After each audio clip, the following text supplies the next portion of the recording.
అండి తమలపాకు ఏంటిది? Hi friends, good morning. ఈరోజు బాగా సర్ది అయిందండి. బాగా కఫము, దగ్గు, సర్ది, తలనొప్పి అయింది బాగా. ఈ గొంతు నొప్పి పోవాలంటే తమలపాకు తోటి ఈ అల్లము తోటి కషాయం చేసుకుంటున్నాండి నేనైతే. ఎట్లా అది చెప్పు చూద్దాం. ఇగో ఈ ఒక గ్లాస్ నీళ్ళు తీసుకోవాలి. నీళ్ళు తీసుకొని తమలపాకు ఇలా చించేసేయాలి వాటర్లో. వాటర్లో నీళ్ళ మసలేదు అట్లా ఇట్లా చించేసేసి ఇట్లా వేసేయాలి. వేసి ఒక ఇంచు అల్లం తీసుకోవాలి. అల్లం తీసుకొని బాగా దంచుకోవాలి సన్నగా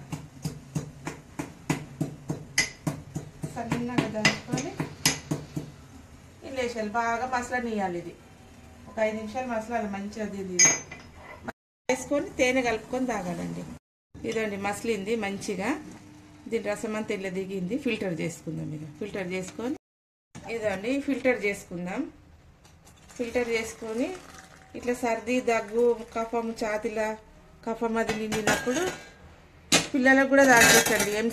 ఎంటీ స్టమక్లో తాగాలి, పరిగడుపులో తాగాలి. 1 స్పూన్ తేనె కలుపుకుందాం. 1 స్పూన్ ఇదండి తేనె కలుపుకుందాం. ఎంత తేనె?